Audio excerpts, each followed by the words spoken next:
सारसारं भुजगेन्द्रहारं सदा वसन्तं हृदयारविन्दे भवं भवानी सहितं नमामि। भाले चंद्र मद भरे चख शिव कैलास निवास भूतनाथ जय उमापति पूरी हो अभिलाष। शिव समान दाता नहीं विपदि बिदारन हार लज्जा मेरी राखियो सुख संपत्ति दातार। या देवी सर्वभूतेषु शक्तिरूपेण संस्थिता नमस्तस्यै नमस्तस्यै नमस्तस्यै नमो नमः। ओम नमः शिवाय। हर हर महादेव। बोलो जगदम्बा पार्वती मैया की जय। आज हम सभी सुनेंगे देवी चंचुला की कथा।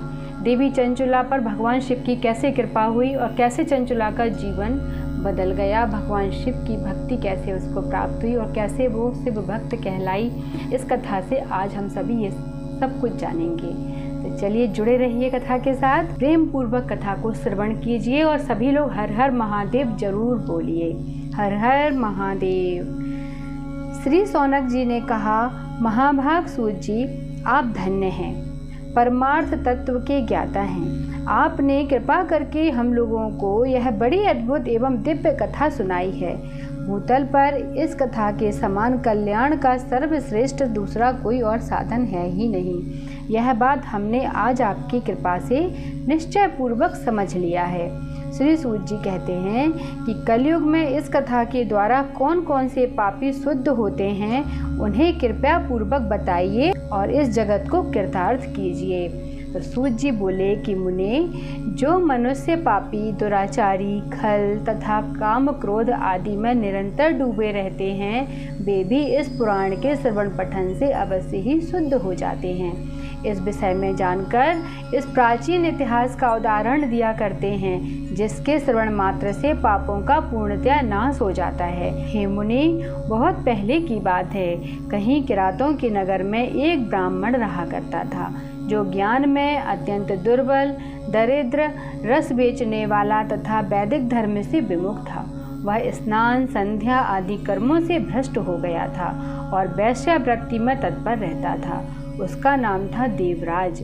वह अपने ऊपर विश्वास करने वाले लोगों को ठगा करता था। उसने ब्राह्मणों, क्षत्रियों, वैश्यों, शूद्रों तथा दूसरों को भी अनेक बहानों से मारकर उनका धन हड़प लिया था, परंतु उस पापी का थोड़ा सा भी धन कभी धर्म के काम में नहीं लगा था। धर्म के काम में धन का लगना बहुत आवश्यक होता है। यहाँ पर मैं थोड़ा सा रुक कर आपको बताना चाहूँगी, क्योंकि हम जो भी धन कमाते हैं उसका 10% जो धन होता है वो भगवान हमारे लिए नहीं देते हैं, वो भगवान हमारे दान पुण्य के लिए देते हैं, जिसको हमको ज़रूर करना चाहिए। अगर हम कभी वो नहीं करते हैं तो वो धन हमारा किसी न किसी गलत काम में ज़रूर चला जाता है।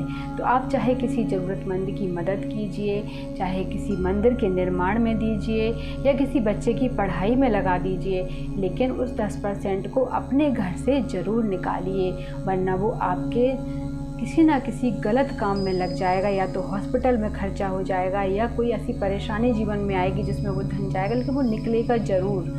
वो घर में टिकने वाला नहीं है, वो किसी ना किसी बहाने से आपके घर से ज़रूर निकलेगा।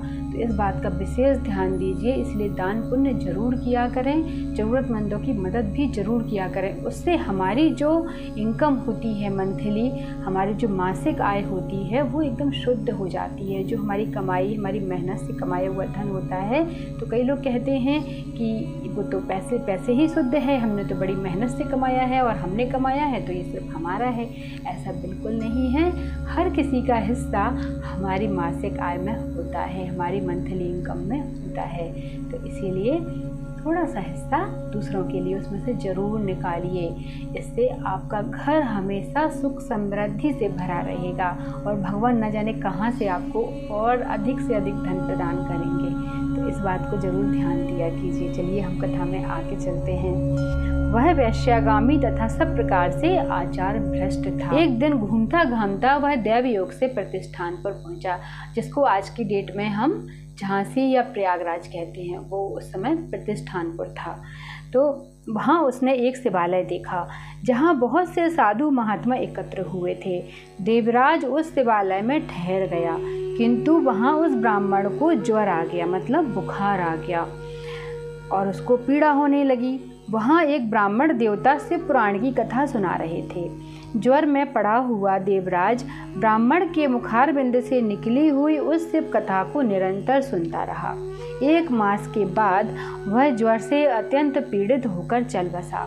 यमराज के दूत आए और उसे पासों में बांधकर बलपूर्वक यमपुरी में ले गए। इतने में ही शिव योग से भगवान शिव के पार्षद गण आ गए। उनके गौर अंग कर्पूर के समान उज्जवल थे, हाथ त्रिशूल से सुशोभित हो रहे थे। उनके संपूर्ण अंग भस्म से उद्दासित थे और रुद्राक्ष की मालाएं उनके शरीर की शोभा बढ़ा रही थी। वे सब के सब क्रोधपूर्वक यमपुरी में आ गए और यमराज के दूतों को मार पीट कर बारंबार धमका कर उन्होंने देवराज को उनके चंगुल से छुड़ा लिया और अत्यंत अद्भुत विमान पर बिठाकर जब वे शिवदूत कैलाश जाने को उद्यत हुए, उस समय यमपुरी में बड़ा भारी कोलाहल मच गया। उस कोलाहल को सुनकर धर्मराज अपने भवन से बाहर आ गए। साक्षात दूसरे रुद्रों के समान प्रतीत होने वाले उन चारों दूतों को देखकर धर्मयज्ञ धर्मराज ने उनका विधि पूर्वक पूजन किया और ज्ञान दृष्टि से देखकर सारा वृत्तांत जान लिया।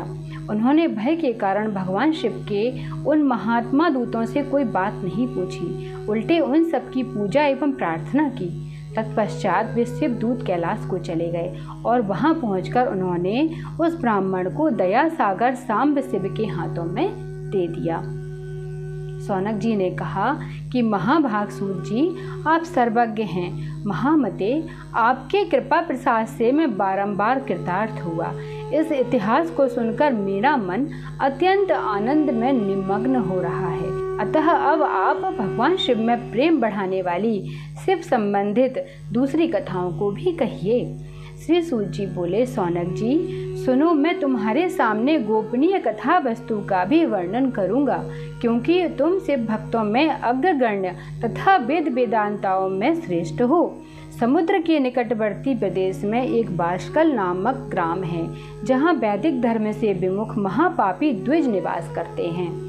वे सबके सब बड़े दुष्ट हैं। उनका मन दूषित विषय भोगों में ही लगा रहता है। वे ना देवताओं पर विश्वास करते हैं और ना ही भाग्य पर, और जो ना ही देवताओं पर विश्वास करे ना ही भाग्य पर विश्वास करे तो पता नहीं उसका तो क्या ही होगा। देखते हैं आगे।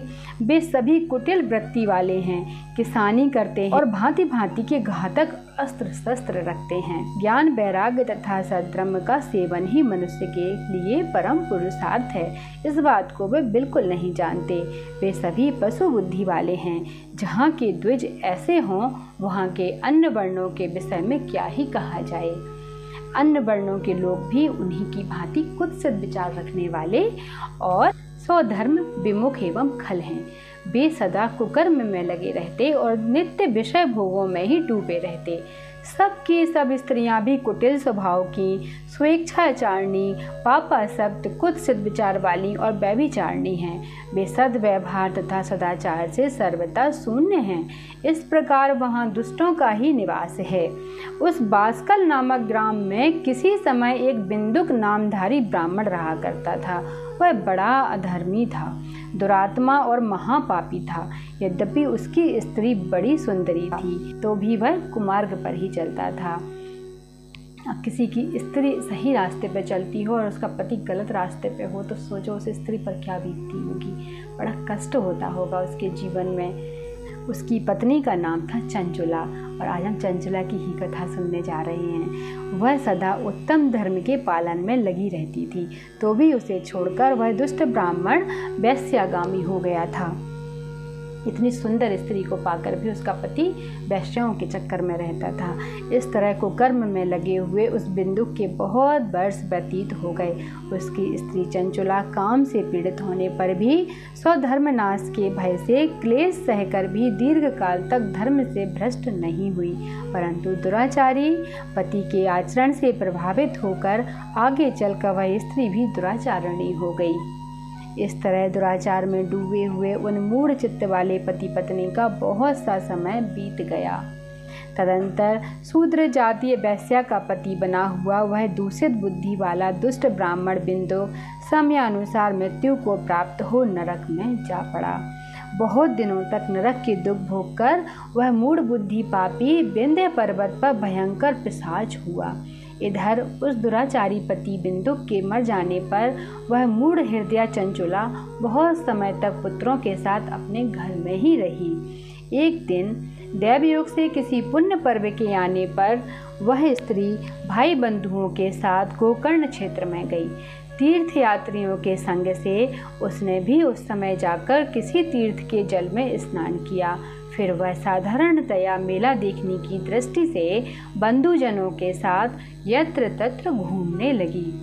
घूमती घामती किसी देव मंदिर में गई। वहाँ उसने एक दैवज्ञ ब्राह्मण के मुख से भगवान शिव की परम पवित्र एवं मंगलकारिणी उत्तम पौराणिक कथा सुनी। कथावाचक ब्राह्मण कह रहे थे कि जो स्त्रियां परपुरुषों के साथ व्यभिचार करती हैं वे मरने के बाद जब यमलोक जाती हैं तब यमराज के दूत उनकी योनि में तपे हुए लोहे का परिग डालते हैं। पौराणिक ब्राह्मण के मुख से यह वैराग्य बढ़ाने वाली कथा सुनकर चंचुला भय से व्याकुल हो उठी। कौन स्त्री नहीं व्याकुल हो जाएगी ऐसा सुनकर। वह कांपने लगी। जब कथा समाप्त हुई और सुनने वाले सब लोग वहाँ से बाहर चले गए तब वह भयभीत नारी एकांत में शिव पुराण की कथा बाँचने वाले उन ब्राह्मण देवता से बोली कि ब्राह्मण, मैं अपने धर्म को नहीं जानती थी, इसलिए मेरे द्वारा बड़ा दुराचार हुआ है। हे स्वामिन, मेरे ऊपर अनुपम कृपा करके आप मेरा उद्धार कर दीजिए। आज आपके वैराग्य रस से ओतप्रोत इस प्रवचन को सुनकर मुझे बड़ा भय लग रहा है। मैं कांप उठी हूँ और मुझे इस संसार से वैराग्य हो गया है। मुझ मूढ़ चित्त वाली पापनी को धिक्कार है।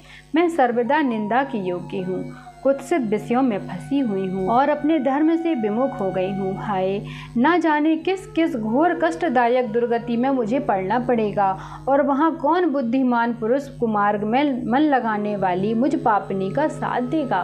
वहाँ तो कोई नहीं होगा, वहाँ तो हमें अकेले ही सब कुछ देखना है। तो ऐसे ही चंचुला को भी बड़ी ही चिंता हो रही थी कि वहाँ पर मेरे साथ कौन होगा। मृत्यु काल में उन भयंकर यमदूतों को मैं कैसे देखूंगी। जब वे बलपूर्वक मेरे गले में फंदे डालकर मुझे बांधेंगे तब मैं कैसे धीरज धारण कर सकूंगी। नरक में जब मेरे शरीर के टुकड़े टुकड़े किए जाएंगे उस समय विशेष दुख देने वाली उस महायातना को मैं वहाँ कैसे सहूंगी। हाय, मैं मारी गई, मैं जल गई, मेरा हृदय विदीर्ण हो गया और सब प्रकार से नष्ट हो गई कि मैं हर तरह से पाप में डूबी हुई हूँ। और हे ब्राह्मण, आप ही मेरे गुरु हैं, आप ही माता हैं, आप ही मेरे पिता हैं। आपकी शरण में आई हूँ, मुझ दीन अबला का आप ही उद्धार कीजिए। सूत जी कहते हैं कि हे सौनक, इस प्रकार खेद और वैराग्य से युक्त हुई चंचुला ब्राह्मण देवता के दोनों चरणों में गिर पड़ी। तब उन बुद्धिमान ब्राह्मण ने कृपा पूर्वक उसे उठाया और इस प्रकार उससे कहा। क्या कहा ये हम आगे सुनेंगे। कि आप सभी लोग इस कथा के साथ जुड़े रहिए। बड़ी प्यारी शिव कथा है और मुझे बहुत आनंद आ रहा है आप लोगों को सुनाने में। तो आप लोग भी जुड़े रहिए और प्रेम पूर्वक इसका श्रवण कीजिए। बोलिए हर हर महादेव। ओम नमः शिवाय।